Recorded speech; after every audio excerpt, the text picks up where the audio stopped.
بسم اللہ الرحمن الرحیم الحمدللہ والصلاة والسلام علی رسول اللہ وعلی آلہ وصحبہ ومن والہ اما بعد۔ قرآنی مناظر کا 21واں حصہ آپ کے سامنے پیش ہے۔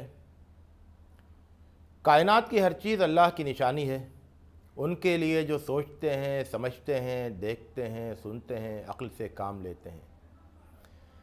عقل سے کام لیتے ہیں، یاد دہانیوں پر توجہ دیتے ہیں۔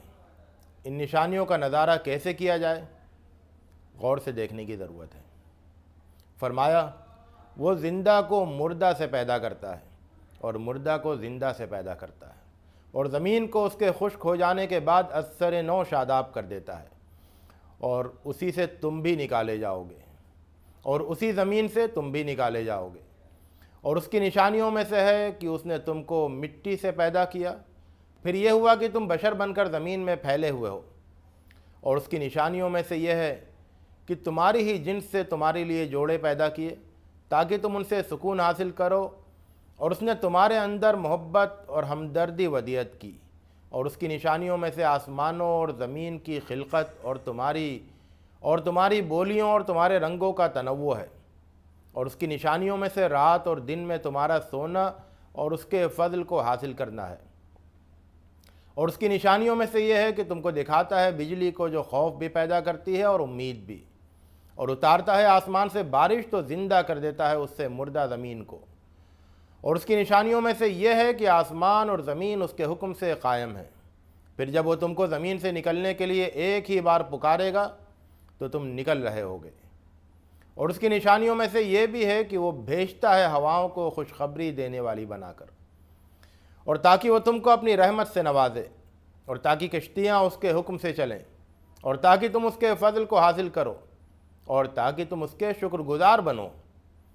اللہ مردہ زمین کو کیسے زندہ کرتا ہے یہ بھی دیکھیں۔ فرمایا، اللہ ہی ہے جو بھیجتا ہے ہواؤں کو تو وہ بادلوں کو ابھارتی ہیں، پھر اللہ ان کو پھیلاتا ہے آسمان میں جس طرح وہ چاہتا ہے، اور ان کو تہ بتہ کرتا ہے، پھر تم دیکھتے ہو بارش کو ان کے بیچ سے نکلتے ہوئے۔ پھر جب وہ اس کو نازل کرتا ہے اپنے بندوں پر جن پر وہ چاہتا ہے تو وہ خوش ہونے لگتے ہیں، حالانکہ وہ اس کے نازل کیے جانے سے پہلے بالکل مایوس تھے۔ تو دیکھو رحمت الہی کے آثار کو، کس طرح وہ زمین کو زندہ کر دیتا ہے اس کے مردہ ہو جانے کے بعد۔ انسان اپنی زندگی کا اور اپنے نفس کا مشاہدہ بھی کرے۔ فرمایا، اللہ ہی ہے جس نے تم کو ناتوانی سے پیدا کیا۔ انسان اپنے وجود کا مشاہدہ بھی کرے کہ اللہ ہی ہے جس نے تم کو ناتوانی سے پیدا کیا، ناتوانی کے بعد قوت بخشی، پھر قوت کے بعد ضعف اور بڑھاپا طاری کر دیا۔ وہ جو چاہتا ہے پیدا کر دیتا ہے، وہ علم والا اور قدرت والا ہے۔ دیکھیں، ایک منظر میں حضرت لقمان اپنے بیٹے کو نصیحت کرتے ہیں کہ اے میرے بیٹے، اللہ کا شریک نہ ٹھہرانا، بے شک شرک بڑا ظلم ہے۔ اتنے میں منظر تبدیل ہو جاتا ہے اور اللہ والدین کے سلسلے میں اولاد کو نصیحت کرتا ہے۔ فرمایا، اور ہم نے انسان کو اس کے والدین کے معاملے میں ہدایت کی، اس کی ماں نے دکھ پر دکھ جھیل کر اس کو پیٹ میں رکھا اور 2 سال میں اس کا دودھ چھڑانا ہوا۔ نصیحت کی کہ میرے شکر گزار بنو اور اپنے والدین کے، میری ہی طرف بالآخر لوٹنا ہے، اور اگر وہ تجھ پر دباؤ ڈالیں کہ تو کسی چیز کو میرا شریک ٹھہرا جس کے سلسلے میں تمہارے پاس کوئی دلیل نہیں ہے تو ان کی بات نہ ماننا، اور دنیا میں ان کے ساتھ نیک سلوک رکھنا، اور پیروی ان کے طریقے کی کرنا جو مجھ سے لو لگائے ہوئے ہیں۔ پھر میری طرف تمہارا لوٹنا ہے، اور میں جو کچھ تم کرو گے اس سے آگاہ کروں گا، دوبارہ وہی منظر واپس آ جاتا ہے، اور حضرت لقمان حکمت و محبت سے بھرپور نصیحتیں کرتے ہوئے سامنے آتے ہیں کہ اے میرے بیٹے، کوئی چیز اگر رائی کے دانے کے برابر بھی ہوگی تو خواہ وہ کسی چٹان میں ہو یا آسمان میں یا زمین میں ہو، اللہ اس کو حاضر کر دے گا، بے شک اللہ لطیف و خبیر ہے۔ اے میرے بیٹے، نماز کا اہتمام رکھو، نیکی کا حکم دو اور برائی سے روکو، اور جو مصیبت تمہیں پہنچے اس پر صبر کرو، بے شک یہ باتیں عظیمت کے کاموں میں سے ہیں۔ اور لوگوں سے بے رخی نہ کرنا اور زمین میں اکڑ کر نہ چلنا، اللہ کسی اکڑنے والے اور گھمنڈ کرنے والے کو پسند نہیں کرتا۔ اور اپنی چال میں میانہ روی اختیار کرو، اور اپنی آواز کو پست رکھو، بے شک سب سے مکروہ آواز گدھے کی ہے۔ اللہ کے کلمات کتنے ہیں کوئی اندازہ نہیں کر سکتا۔ ایک مثال سے سمجھایا جاتا ہے کہ اگر زمین میں جو درخت ہیں وہ قلم بن جائیں اور سمندر ساتھ مزید سمندروں کے ساتھ روشنائی بن جائیں، جب بھی اللہ کے کلمات قلم بند نہیں ہو سکتے، بے شک اللہ عزیز اور حکیم ہے۔ سمندر کے سفر میں انسانوں کی کیفیت کیا ہوتی ہے دیکھنے کی چیز ہے۔ فرمایا تم دیکھتے نہیں کہ اللہ ہی کے فضل سے کشتی دریا میں چلتی ہے تاکہ وہ تم کو اپنی نشانیوں کا مشاہدہ کرائے، بے شک اس کے اندر نشانیاں ہیں ہر صابر و شاکر کے لیے۔ اور جب موجیں سائبانوں کی طرح ان کو ڈھانکنے لگتی ہیں، وہ اللہ کو پکارتے ہیں خالص اس کی اطاعت کا عہد کرتے ہوئے، اور پھر جب وہ ان کو نجات دے کر خشکی کی طرف کر دیتا ہے تو ان میں کچھ راہ پر آ جاتے ہیں، اور ہماری آیات کا انکار بس وہی لوگ کرتے ہیں جو بالکل بدعہد اور ناشکرے ہوتے ہیں۔ انسان اپنے آپ کو بھی تلاش حق کی نیت سے دیکھے۔ فرمایا اس نے جو چیز بھی بنائی ہے خوب ہی بنائی ہے۔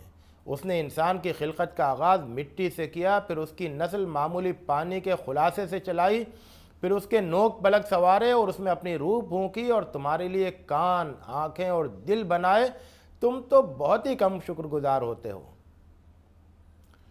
آخرت میں مجرموں کی پشیمانی اور اعتراف جرم کا منظر دیکھیں کہ اگر تم دیکھ پاتے اس وقت کو جب کہ یہ مجرمین اپنے رب کے حضور اپنے سر جھکائے ہوئے اعتراف کریں گے، اے ہمارے رب، ہم نے دیکھ لیا اور سن لیا، تو ہمیں لوٹا کہ ہم نیک کام کریں، ہم یقین کر رہے ہیں۔ ہم چاہتے تو ہر ایک کو اس کی ہدایت دے دیتے، لیکن میری طرف سے یہ بات طے ہو چکی ہے کہ میں جنوں اور انسانوں سب سے جہنم کو بھر کے چھوڑوں گا۔ تو اب چکھو مزہ، اس لیے کہ تم نے اس دن کی پیشی کو بھلائے رکھا، ہم نے بھی تم کو نظر انداز کیا، اور تم اپنے کیے کی پاداش میں اب ہمیشگی کا عذاب چکھتے رہو۔ اللہ کی آیات پر ایمان رکھنے والوں کی کیفیت کا مشاہدہ کریں۔ فرمایا ہماری آیات پر تو بس وہی لوگ ایمان رکھتے ہیں جن کا حال یہ ہے کہ جب ان کے ذریعے سے ان کو یاد دہانی کی جاتی ہے تو وہ سجدے میں گر پڑتے ہیں اور اپنے رب کی حمد کے ساتھ تسبیح کرتے ہیں اور تکبر نہیں کرتے، ان کے پہلو بستروں پر ٹکتے نہیں ہیں، وہ خوف اور امید کے ساتھ اپنے رب کو پکارتے ہیں اور جو کچھ ہم نے ان کو دیا ہے اس میں سے خرچ کرتے ہیں۔ کسی کو پتہ نہیں ہے کہ ان لوگوں کے واسطے ان کے اعمال کے صلے میں آنکھوں کی کیا ٹھنڈک پوشیدہ ہے۔ غزوہ خندق کے مناظر دکھائے جاتے ہیں کہ فرمایا اے ایمان والو، تم اپنے اوپر اللہ کے فضل کو یاد کرو کہ جب تم پر فوجیں چڑھائیں تو ہم نے ان پر ایک باد تند بھیجی اور ایک ایسی فوج بھی بھیجی جو تم کو نظر نہ آئی۔ جب وہ تم پر آ چڑھے تمہارے اوپر کی طرف سے بھی اور تمہارے نیچے کی طرف سے بھی، اور جب کی نگاہیں پتھرا گئیں اور کلیجے منہ کو آنے لگے اور تم اللہ کے سلسلے میں طرح طرح کے گمان کرنے لگے، اس وقت اہل ایمان امتحان میں ڈالے گئے اور بہت شدید طرح سے ہلا دیے گئے۔ جنگ خندق کے موقع پر منافقوں کا حال کیا تھا، یہ دیکھیں کہ جب منافقین اور دل کے روگی کہتے تھے کہ اللہ اور اس کے رسول نے ہم سے جو وعدے کیے وہ محض فریب نکلے، اور جبکہ ان میں سے ایک گروہ نے کہا کہ اے یثرب والو، تمہارے لیے ٹکنے کی کوئی گنجائش نہیں رہی تو تم لوٹ جاؤ، اور ان میں سے ایک گروہ نبی سے اجازت کا طلبگار تھا اور کہتا تھا کہ ہمارے گھر غیر محفوظ ہیں، حالانکہ وہ غیر محفوظ نہیں تھے، بس یہ لوگ بھاگنا چاہتے تھے، اور اگر ان کے اطراف سے ان پر حملہ ہو جاتا، پھر ان سے ارتداد کا مطالبہ کیا جاتا تو اس پر راضی ہو جاتے، اور اس میں بہت ہی کم توقف کرتے۔ اللہ تم میں سے ان لوگوں کو جانتا ہے جو روکنے والے اور اپنے بھائیوں سے کہنے والے رہے ہیں کہ ہمارے پاس آ جاؤ، اور وہ جنگ میں بہت کم حصہ لیتے رہے ہیں تمہارے خیرخواہ بن کر، تو جب خطرہ پیش آ جاتا تو تم ان کو دیکھتے کہ وہ تمہاری طرف اس طرح تاک رہے ہیں کہ ان کی آنکھیں اس شخص کی طرح گردش کر رہی ہیں جس پر سکرات موت کی حالت طاری ہو۔ پھر جب خطرہ دور ہو جاتا ہے تو مال کی طمع میں تم سے بڑی تیز زبانی سے باتیں کرتے ہیں۔ یہ لوگ ایمان نہیں لائے تو اللہ نے ان کے اعمال ڈھا اکارت کر دیے، اور یہ اللہ کے لیے آسان ہے۔ یہ لوگ گمان کر رہے ہیں کہ دشمن کی فوجیں ابھی گئی نہیں ہیں، اور وہ فوجیں پھر آ جائیں تو ان کی تمنا یہ ہوگی کہ وہ اہل بدو کے ساتھ دیہات میں رہتے اور وہاں سے تمہاری خبریں معلوم کرتے رہتے، اور اگر تمہارے ساتھ ہوتے بھی تو جنگ میں برائے نام ہی حصہ لیتے۔ منافقوں کی ان بے وفائیوں کے مقابلے میں اہل ایمان کی ثبات قدمی اور ایمان کی مضبوطی کا نظارہ کریں کہ جب اہل ایمان نے لشکروں کو دیکھا تو بولے کہ یہ تو وہی چیز ہے جس کا اللہ اور اس کے رسول نے ہم سے وعدہ کر رکھا تھا، اور اللہ اور اس کے رسول نے بالکل سچ کہا، اور اس صورتحال نے ان کے ایمان و اطاعت میں اضافہ ہی کیا۔ اہل ایمان میں وہ جاں باز بھی ہیں جنہوں نے اللہ سے سچا عہد کیا، سو ان میں بعض تو اپنا عہد پورا کر چکے اور بعض منتظر ہیں، اور انہوں نے ذرا بھی تبدیلی نہیں کی۔ انتہائی نازک حالات میں دشمنوں کی مدد کرنے اور اہل ایمان کے ساتھ عہد شکنی کرنے والے یہودیوں کا حشر بھی دیکھیں۔ فرمایا اللہ نے کافروں کو ان کے غصے کے ساتھ بالکل نامراد پسپا کر دیا، اور جنگ کے لیے اللہ مسلمانوں کی طرف سے خود کافی ہو گیا۔ اللہ قوی اور غالب ہے۔ اور اللہ نے ان اہل کتاب کو جنہوں نے کافروں کی مدد کی ان کے قلعوں سے اتارا اور ان کے دلوں میں رعب ڈال دیا۔ کچھ کو تم قتل کر رہے تھے اور کچھ کو قید، اور ان کی زمین اور ان کے گھروں اور ان کے مالوں کا تم کو وارث بنا دیا۔ اس کے علاوہ اور بھی زمین ہے جس پر تمہارے پاؤں ابھی نہیں پہنچے۔ یا اللہ تیرے مسلمان بندے نہایت سخت حالات سے گزر رہے ہیں۔ یا اللہ جس طرح تو نے جنگ احزاب کے سخت حالات میں زبردست مدد کی تھی، ہماری مدد فرما۔ وآخر دعوانا الحمدللہ رب العالمین۔